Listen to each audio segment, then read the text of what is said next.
After a long day of being pulled in every direction, the last thing anyone wants to think about is what's for dinner. That's where Schwann's can help, with a variety of real food choices, frozen to lock in freshness. From ready-made meals, premium meats and side dishes, to vegetables, ice cream, and more. Schwann's foods go from freezer to table in minutes, not hours, so you can pull off a delicious meal in no time at all. Ordered, delivered, done. That's homemade easy. To help simplify mealtime, visit schwans.com. Right now, you can get both Sprint's unlimited plan and the all-new Samsung Galaxy S10 included for just $35 per month per line for 5 lines. All you need is approved credit and an 18-month lease. No trade-in required. Visit a Sprint store, sprint.com, or call 800-SPRINT-1. Phone $15 a month after $22.50 a month. Credit apply within 2 bills. If canceled earlier, remain balance due. Unlimited basic after $630.20. Pay $32 per month per line for 5 lines with auto pay. Data deprioritization during congestion. Speed maximums. Use rules and restrictions apply.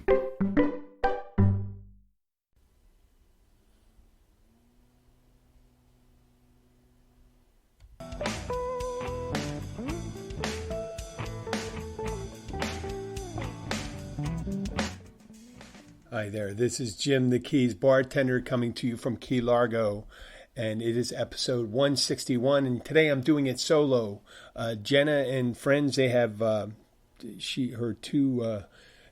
set of twins are moving up north, and we wish them well, but I have this habit, I got to release an episode on a Tuesday, and I thought this would be excellent time, episode 161, recap of this time, and if you are a fan, please keep on staying with us, listening, and hope for us to overcome our battles with sound, physics, technology, content, all those things. And originally, I'm Jim the Keys bartender. If you need a introduction, and I came up with this idea, thinking that it might be a podcast where we come from the perspective of a bar in the subtropics in the United States, hence Keys bartender. We're starting to take on topics that are similar to bar, service industry, but related, but something that most people can relate to.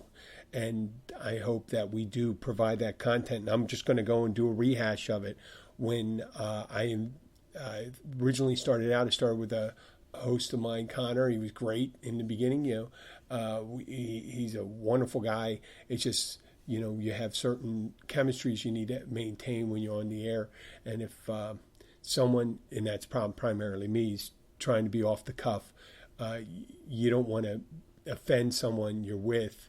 And so, sometimes you have to make sure you have the right kind of mix on there. And Connor has a great voice, and he has brilliant observations, a wealth of knowledge, but it wasn't necessarily a good fit when you call a spade there. But we started our episodes first from the patio of his house, and then we moved it on to the Catch restaurant we were doing in the lounge. And the first, as I look back at the episodes, one of the pilot episodes, blue cheese olives, exclamation point. And that was more of a bitch session about people coming in. And I think I started out bitching about people. I don't think that was my original intent, just to be talking shit about people that came in. And I do apologize if I did do that. And it happens sometimes. But I wanted to make more observational comedy, not necessarily putting the ridicule and ridiculous. So we have like tipping, not a city in China, blue cheese olives, bitching about people that want a day off on the holidays and they're working in the service industry. That was kind of mean-spirited. And but we started out pretty explicit right away. We wanted to be able to say fuck, shit, dick, balls, all that stuff, and not worry about it, because it is for adults, and much like a bar setting and the type of bar we're in. We're not necessarily a martini bar, but we could be in a martini bar. I would change probably the way I speak there versus a bar. And we started doing this in the lounge of the Catch restaurant. And every so often you'd have people come in with their kids and they sit at a table in the lounge area, and we'd be talking about sex, date rape, and all that stuff. And there you see a 8-year-old kid sitting over there sucking down a Shirley Temple. And then we really felt it. That we were probably overstepping bounds, and I think I continued it for we're doing it for over a year, and it's still, some of the language I was embarrassed about, not necessarily that I said it, but that I said it in the presence of people that maybe shouldn't have heard that. So I kept on looking for different venues, more adult venues, and so that was April. That was almost 2 years ago. It's now, today is March 26th or 25th. I'm not exactly sure, but it's my one day off, Tuesday, one of the days off that I have no obligations other than familial obligations. So that's why I try to do it on Tuesdays. And we are coming up on, there are some changes coming up, not necessarily in format, but we are looking to cement a deal for representation and production and all the good stuff. So the Keys bartender will move on to its next, I don't even know, evolutionary process that will be hopefully better content, better, we can concentrate on formatting, guests, and not be concerned about as much as trying to get the word out there, because we'll have someone doing that for us. So I'm looking back on some of the past episodes. When I first started doing this, I still have very little ability to come down with sound. And right now I'm using it's called a Meteor mic, a Samsung Meteor mic. It's a powered mic, and I don't have to hold it up. I can just do whatever I want. I'm in my family area. There's no one home, relatively quiet here, and so I'm able to use this. In a crowded area, I might use, it's called a dynamic mic, and that mic picks up pretty much all the sound within 6-8 inches of where it is, and loud sounds for further away. But you could be in a crowded area with a dynamic mic, and that's you won't pick up all the ambient sounds around you, which I kind of like the idea of having the ambient noise of a crowd behind me at a bar. But we'll get back to that later. And in the beginning, we had time. I'm going to go through maybe the first 20. What does it take to get a drink? This is how people... That was a problem episode, because I think I kept on losing my signal. If I didn't have... I use this online application for producing the podcast. And it has its own virtual soundboard, mixer, and things like that. But I also use a mixing board that goes into a computer, and I am woefully trained for that. It's usually been hit or miss, trial and error, and I'm finally I think I'm 80% of the chance, 80% of the way there, and so it was a struggle in the beginning. It was easy to write the topics, whether they're good, bad, or horrible. That's actually good and bad and horrible, the same thing, I guess. But whether that's the case, it was easy to come up with the things to talk about, and difficult to be sure that the sound would come out so it would be enough to tolerate. And then, once we don't have to worry about sound and production and show notes, hopefully we'll be able to concentrate more on content, guest, venue, and things like that.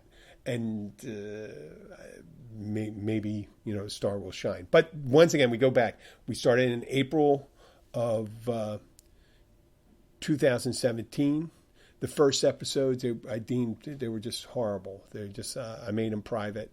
So you'll see, even though it says 161, it's actually probably 156 or 155, but there are other episodes. And some of the episodes are broken up in multiple pieces, because once again, I have a virtual soundboard, and a virtual soundboard, when I lost Wi-Fi signal, it would go down.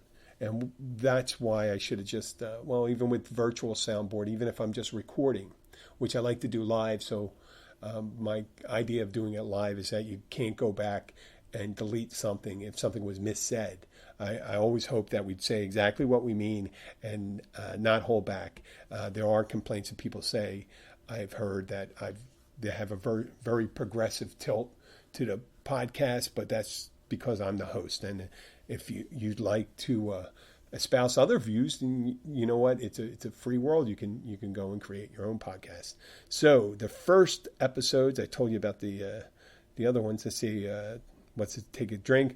A real nitwit walks into a bar. That was a shitty title. But right after that, I went, great story. Went on a cruise.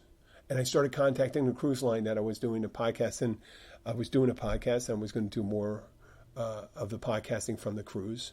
And we were on the Carnival Splendor, and it was a beautiful cruise. And they were very accommodating to us. I mean, I was only about 12 episodes into my podcast. And they gave us some complimentary items, which I thought it was really nice. I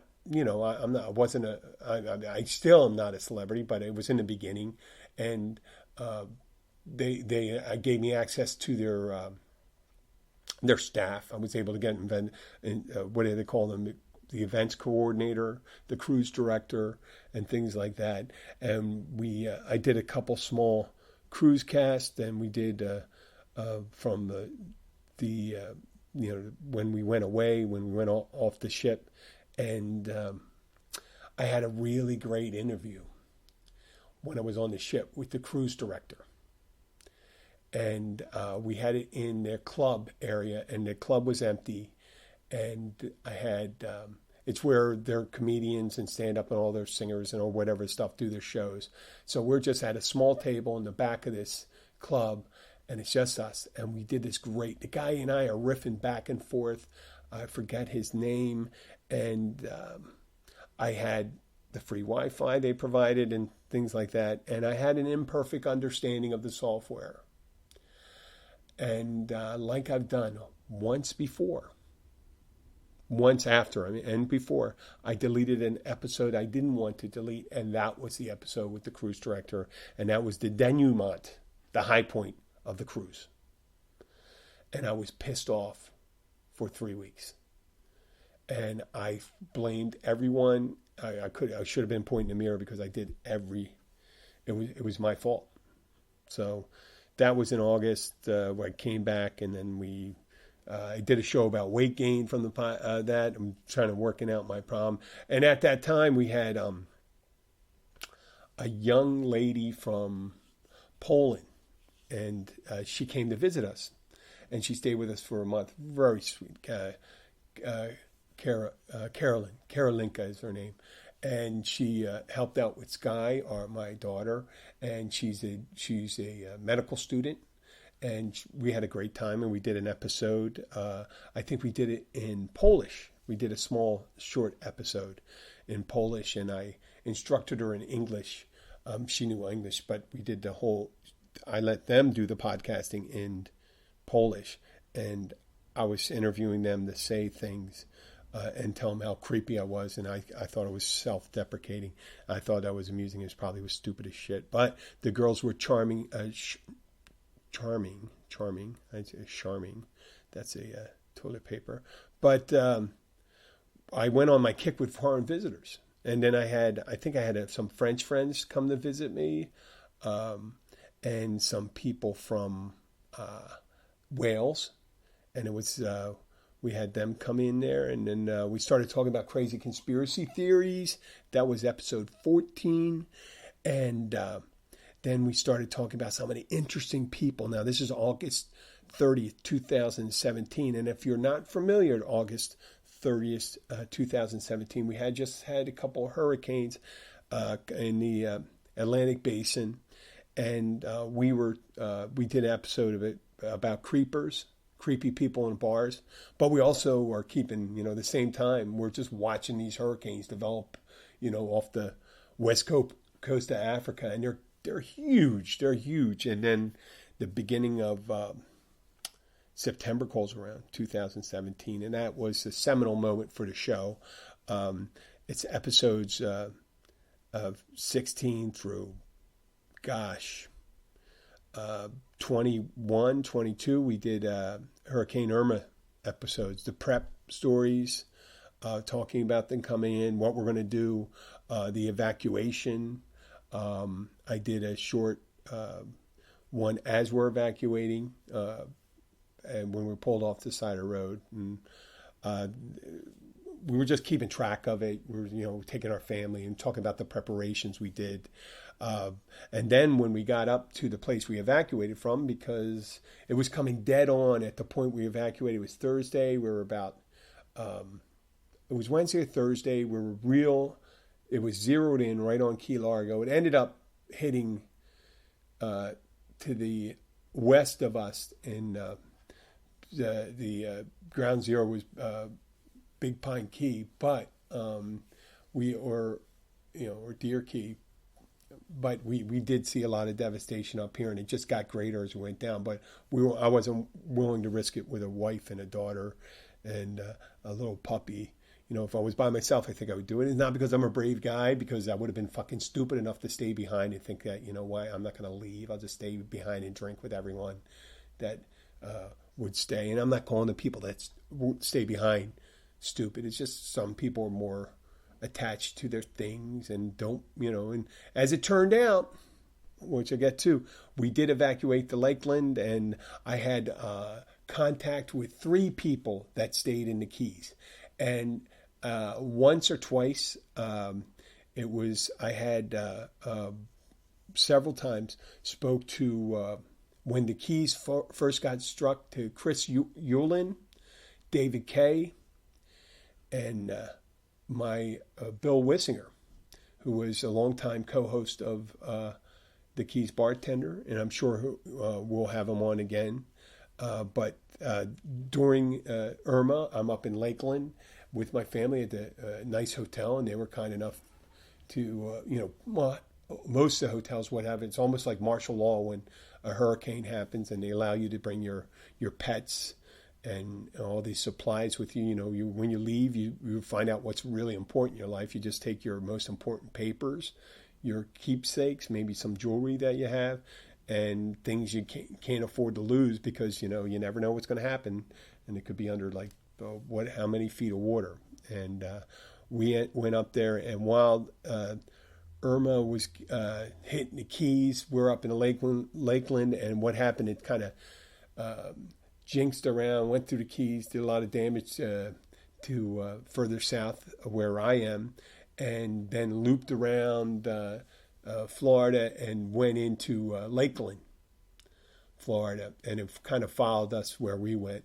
And the thing about hurricanes, like tornadoes, you don't know where they're going to go, but we just stayed in a strong enough structure in a big enough city on the mainland, high enough land that we were going to be underwater at least, and we were about 80 feet up in the air, and it turned out pretty good for us. The worst damage was it just moved the hotel enough to bust some pipes in it, and one of the on the 9th floor, and I think the 8th floor was flooding the next day. But other than that, there was Lakeland weathered it pretty good. So we did a couple of the episodes. I think even I brought in my wife Abby and Yolanda to do the Polish and English one. We also did, I had some friends who are from France that now live in Florida, and we did a French report for about 10 minutes. And on the 10th, we did right at the tail end, and then we did the recovery episodes following. The recovery episodes, we were just talking about all the damage was done, trying to raise money and awareness that within weeks the Keys were reopened, even though it looks devastated here. I mean, when I came back from the Keys, it was as if a giant, a Goliath came with a hedge trimmer and trimmed everything 15 feet, every tree 15 feet or higher. It's just an even cut right across. And all the leaves are gone. And because we're semi-tropics, there's never a time down here when all the leaves are gone. But almost all the leaves, except for palm fronds, coconut trees are, I guess, evolutionarily adapted to keep a hold of their palms if they're staying upright. But every other tree was bare, and I never saw it down here. This is the closest as you'd ever experience fall, winter to look like down here. And it was all the greenery was stripped. But if you come down here now, and so that was 2017. It's 2019, and we kept talk about there was one of the big things was there was rumors of vastly underreporting fatalities in Irma. And there was always these rumors that there was hundreds, if not hundreds, thousands of people that died but were unreported because they were undocumented people or people off the grid or people that lived, we call them liveaboards. They just live on a boat, a semi-passable boat, let's say something that still floats, obviously got to float, but it may not have a mast or anything like that. And they just live there, and they take their rowboats inland to get supplies and go back out. And they live their whole life. It's called living on the hook, and they don't have to pay anything other than if they're paying rent to the person on the boat, or they're squatters on a boat, And some of the times, getting later, I'm going to find out whether these are hazardous to navigation, but that's neither here nor there right now. I'm going through the review. So then we started talking about, we got into more the meat of it. We started talking issues of anger management, how we handle our tempers. We did a couple pit stop parties. We went back to the old tried and true with people asking for things, some strange things. How people have it could be just a fear of pickles. I remember I did a whole show. People say, I don't want a pickle. I don't want a pickle near my plate. I don't want to taste any pickled juice. I don't want anything. And I said, wow, I thought at this time maybe something happened to the guy with a pickle. He may have been abused with it. And then, every so often I talked about some of the weird animals we have down here because, you could go to one of these, our local supermarkets called Publix. And one time I get out of my car and there's just 8 chickens standing there on a group of shopping carts. And it looks like an arrangement that someone would make so they could, do a painting. But there were just, a couple chickens, two roosters just hanging, looking different directions, just standing there. And I know there's other places, but they're mainly like third world places or more, let's say it's kind of like looked like a rural picture of the United States in the 1930s. If you go to this small town and there's loose chickens running around and stuff like that. So that was crazy. And then we had the Me Too movement because Matt Lauer, we were really fucking surprised at that. And then during these episodes, we're already, I think we made the transition. It was Bill Wissinger and Luke Glenn were on the show, and they were with me for over 100 episodes. And Bill really did a bang-up job on the sound. And we did episodes, I may call them, because they look just like the guys from ZZ Top. They were, long-ass beards. They're both musicians. And, you talk to them. After a while, it took me a while. I understood what they were talking about. Sometimes they call their own phrasing about long pig and things like that. Whatever terminology they use that I wasn't familiar with as a city boy. And then we got into the ideas of big concept ideas is cell phone cameras, how no one lives their life private anymore. And then we did our Christmas episodes, and we got Bill and I going over stories and stuff like that. We had a bar exorcist story. It was when we had some crazy people coming to a bar and how I chased her out. The jury duty episode We went to infomercials. We tried to one episode we tried to give all these where people have these opinions on what Luke looks like. You know, I think he looks like a wizard. He looks a little like Gandalf. Some people think he looks like someone from ZZ Top or Duck Dynasty. We started talking about what's in your spam folder instead of what's in your wallet, and these guys, they wouldn't admit that Luke and Bill never admitted that there would be lots of porn. But granted, if you're a man, there's in your junk files and all that stuff in your history, there's a lot of porn. And now one of the great ones is one drunk guy comes in and he just looks up and gives me a starfish sandwich. And I'm like, oh fuck, is that a thing down here? A starfish sandwich?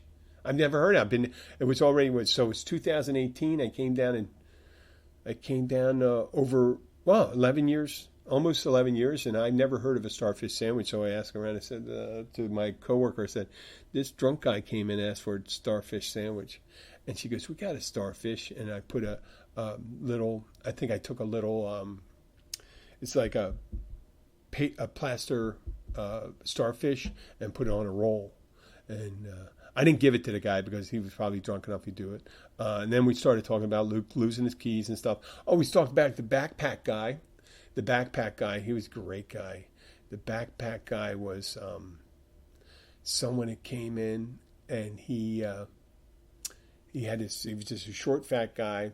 He came over, talked to two young ladies, and he started telling a joke. And it was about the punchline was boobies. But the guy couldn't even get through the whole joke, and he just goes at the end. He goes, "I love titties." That was a great one. And then we went over once again with people that were obsessive on their drinks, how they micromanage their drinks. They want 3 onions, 2 olives, 1 lime twist. That's actually title of the show.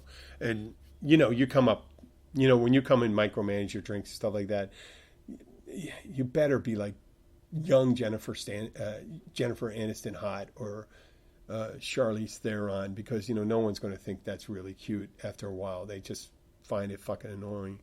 And then we try to do, I think, was it International Women's Day? But it was, last year, International Women's Day. And I did it a little early and we missed it. But right at the end, we started talking how misogynistic the service industry is, and how a lot of guys of our generation, and Bill and Luke, and they were telling stories of how the women they're with and their siblings and their parents, and how they got along with them, and we were trying to be generally respectful of women. And then right at the end of the show, I'm ready to sign off, and I turn it over to Luke, and Luke goes into this song, a song he wrote. I think he wrote it, and it's called "I Love Pussy." And he goes, "Pussy, pussy, pussy," and blah, blah, blah, blah, blah. Then it's right at the end of the International Women's Day show. Now, listen, I'm not culturally... Obviously, you heard me say pussy before, and dick and all this stuff, and talk about sex and dildos and all that stuff. But I didn't want to end the International Women's Day show that way. It was funny. It was funny. I just said, Bill, stop. I didn't cut off Luke. I let him finish, and then I waited, and I apologized, and we did that. So then we get on that. That was our first 50 episodes, and that was a big milestone, because then we started doing 2 shows a week, and one show Luke gets his beard on fire. We lost Luke one time. I had some French friends come in.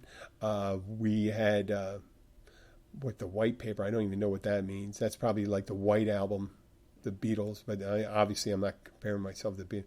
It's show business, not show friends. That's right, because all the hosts I had. What's it? The We Don't Need No Stinking Badges, the Skunk Gate, the Flat Earth. We started talking about conspiracy theories, and oh my God, that was a great episode 58. And then we started doing Blackwater Siren in episode 59, and started talking, and then we went and talked about mentally challenged. Oh, some guy comes up to us at the, he's drunk. And this is where I don't really have a problem with drunk people coming up and talk to me, because obviously I'm a bartender and I've been on the giving and the receiving end in the past. So I try not to be prejudged or ridicule people like that. But this guy was great. He came up to me at the end and he said, I asked him where we were, and I told him he didn't know exactly where he was and what kind of food they served. But he didn't even know what city he was in. So that guy was having a really good time. Then we had Strangers in a Strange Land. That was visitors from out there. I had episode 70 had a psych test. Psycho test, actually, it should be called, but the psych test, and that's with Chris, the musician Chris Lute, a friend of mine, and Chris Lute. We went through the psycho. There's a book called the Psycho Test, and it's supposedly the first psychological test that was given to give a definitive definition to people that might be psychotic, whether it's true or not. But that was it. And then I had a friend, Alan, Tony Allen. He's a Keys funeral director, talking about some of his stuff. Came on episode. Wow, and then we're rolling through the 76. We have the secret meeting. That secret meeting, once again, Luke probably didn't show up for a show and didn't say anything. So then we did some first dates. Talking about how you handle first dates, and that was in June and 2018. And June 2, I think we were talking about butt plugs, and Luke was suggesting that he might be up for trying one out because later on, through so many episodes, we talk about how freaking hot it gets down here, about our lobster mini season, and then this in our 90s, and we attempted to do, and I still want to do this, a live podcast from the boat ramp of the Caribbean Club, the world famous Caribbean Club in Key Largo, and that's a bar. It only takes cash. If they're going to be drinking in Key Largo, that's the place for drink, because you're not going to be eating there because they don't serve food. And it has the main boat ramp in town where people use. And when you have liquor and boats being put in water, it is just a recipe for hilarity to ensue. You'll have cars trucks being put in there, boats falling off. Hopefully no one getting hurt. But that didn't, it wasn't a lot of, it was supposed to be a busy day, but it didn't happen. Then we're rolling close. Now we got Disney Exorcism, The Balls, closing time, and then episode 100, The Face Licker. The Face Licker was a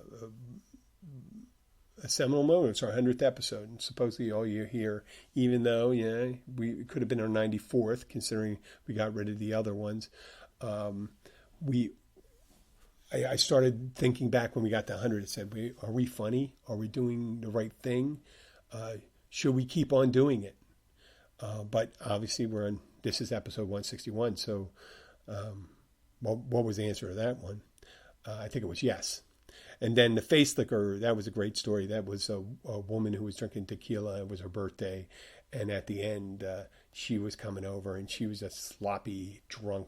And she came over and going, come on, come over here, Jim, give me a kiss. And I'm like pretending to do something behind the bar. I'm writing things down, washing glasses. And I go, I'm sorry, I'm very busy. I go, take him. I pointed to a friend of mine who happened to be a high school teacher who's the shop teacher at the local high school. And she goes over and gives him a kiss on the face. And then she takes her tongue out and licks his whole face. And it was hilarious. And you just have to see it when some unexpectedly get your face licked by someone at the bar and you didn't even expect it. So, and then we had some of our better episodes, zombie porn. Then we went through all the fetishes up there, weird fetishes. That was a good episode. And then we have Camelli Posilimus, and that's camel toe. That's the Latin word for camel toe.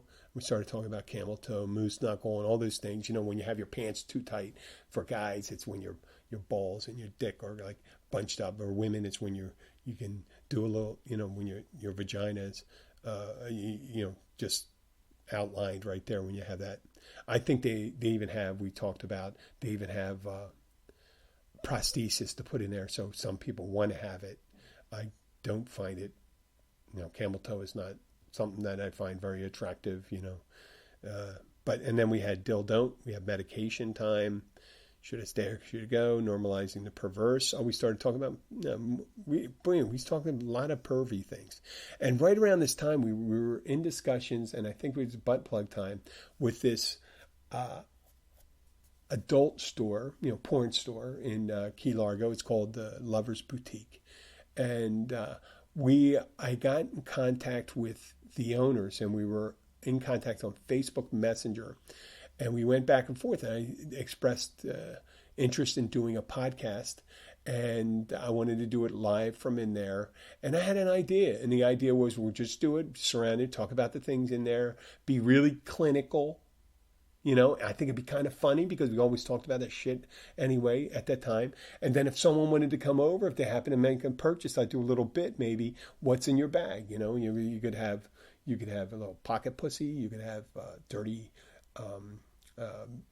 DVDs and things like that. That was really, I thought it would have been a great concept, and it would have really moved the show along quickly. But in later episodes, Luke started talking about using a vibrating butt plug. And he suggested that he would just use it as just a trial period.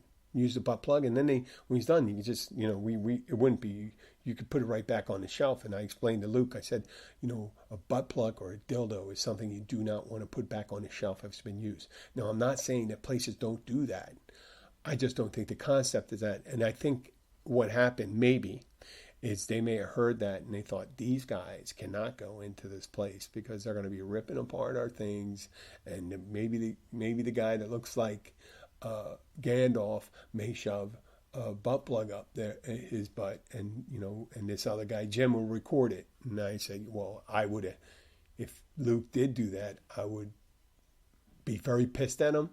But I could tell you, listeners, 100%, if Luke stuck a vibrating butt plug up himself, I would have mic'd him for all it was worth, and that would have been gold. And I told Luke, I said, Luke, maybe you shouldn't drink so much before you do the podcast, because we did have that episode a couple times. Luke would come in. It'd be 1 o'clock in the afternoon. I said, the podcast is 5. It was okay.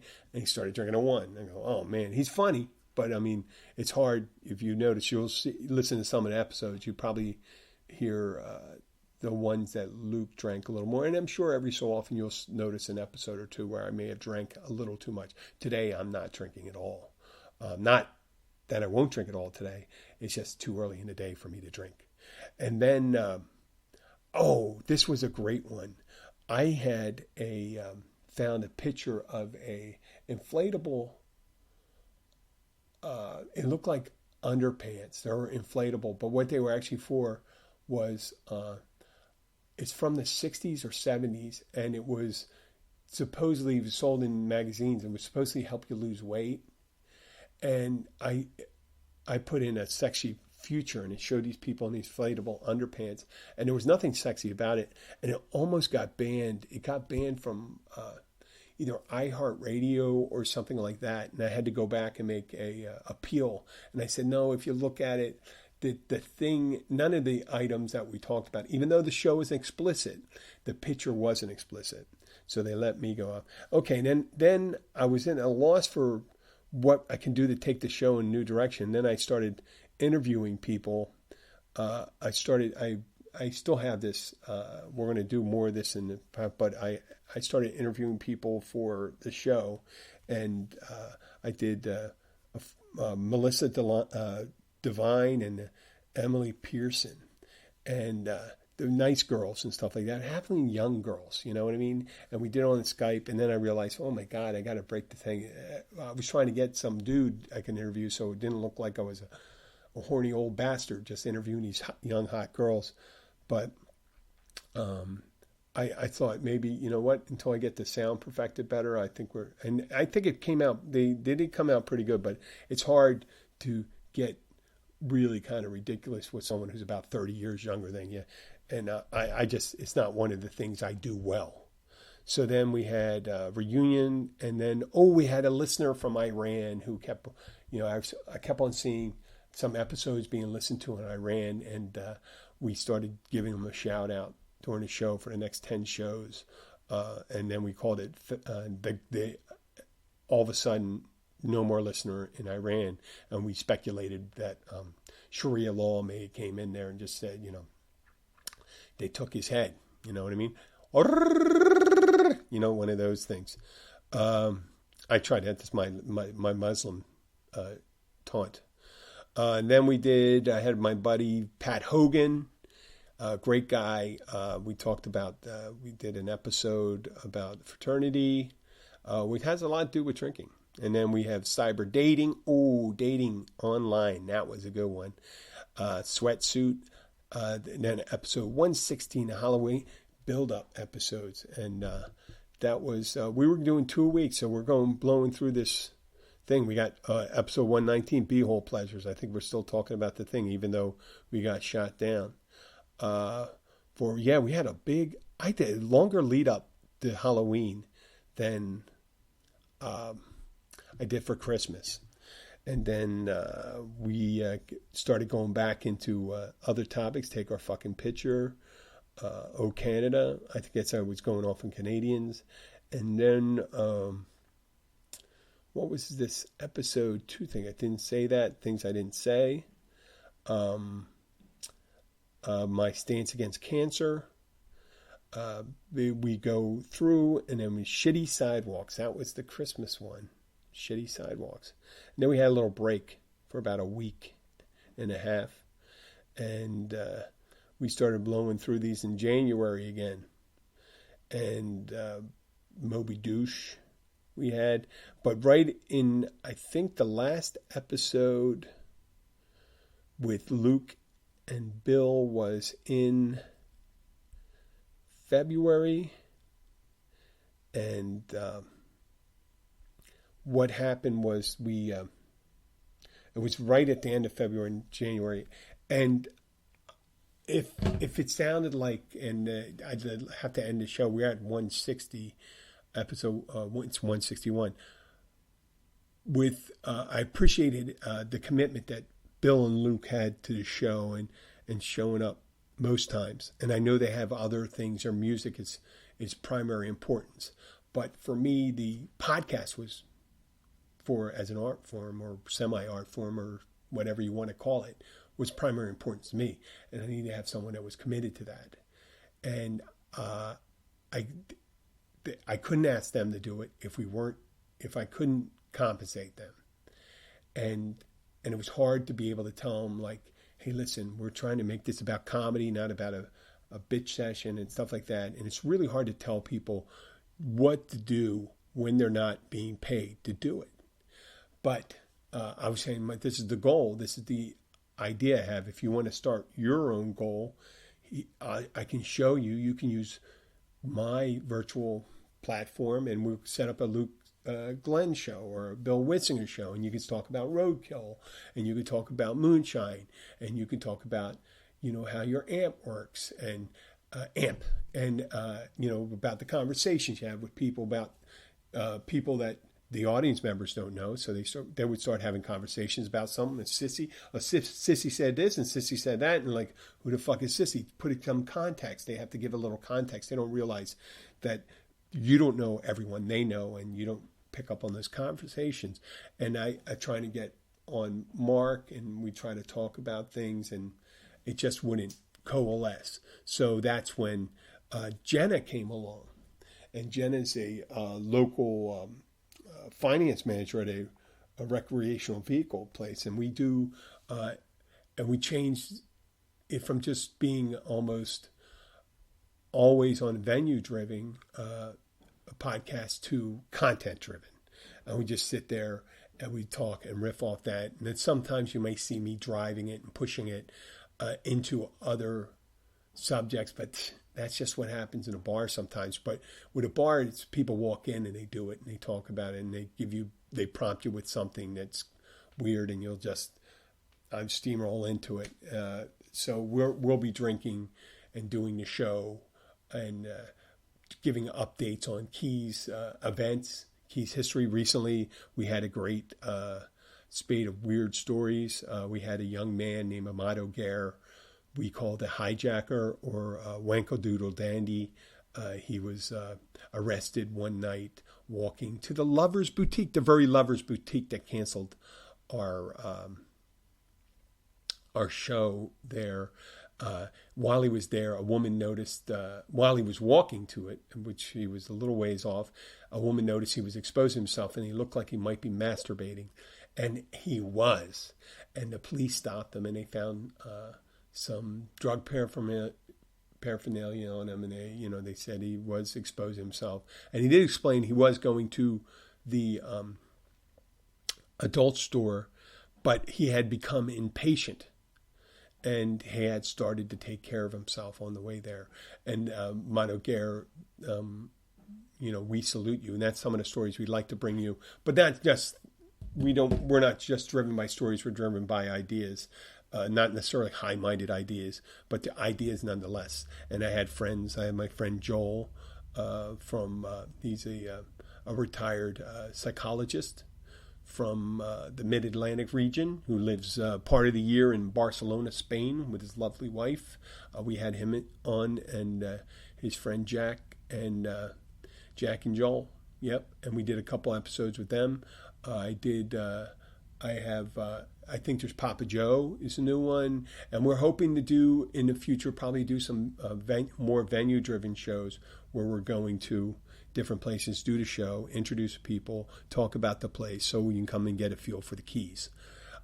But that's essentially what I do. I want to be Keys bartender. I want to introduce you to Keys, talk a little about the bar stuff, do anything funny, observational we can do, and then maybe we can do some chatting and things like that.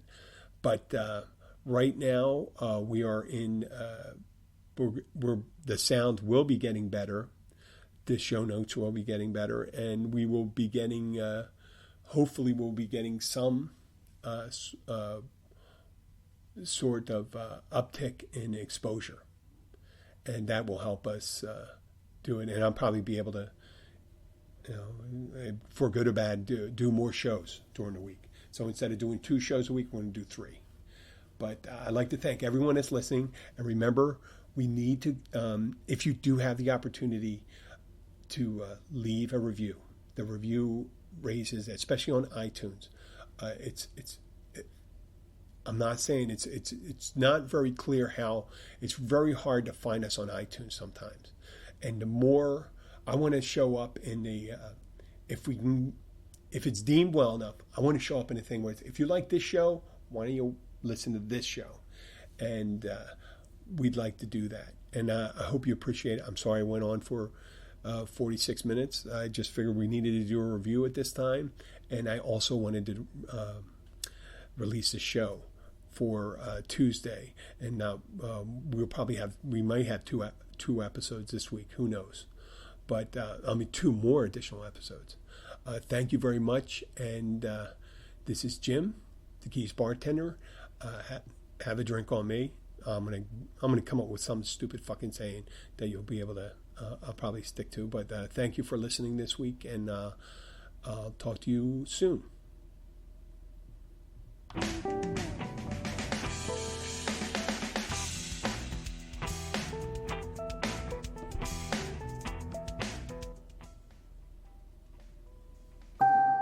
Right now, you can get both Sprint's unlimited plan and the all-new Samsung Galaxy S10 included for just $35 per month per line for 5 lines. All you need is approved credit and an 18-month lease. No trade-in required. Visit a Sprint store, sprint.com, or call 800-SPRINT-1. Phone $15 a month after $22.50 a month. Credit apply within 2 bills. If canceled earlier, remain balance due. Unlimited basic after $630.20. Pay $32 per month per line for 5 lines with auto pay. Data deprioritization during congestion. Speed maximums. Use rules and restrictions apply. Right now, you can get both Sprint's unlimited plan and the all-new Samsung Galaxy S10 included for just $35 per month per line for 5 lines. All you need is approved credit and an 18-month lease. No trade-in required. Visit a Sprint store, sprint.com, or call 800-SPRINT-1.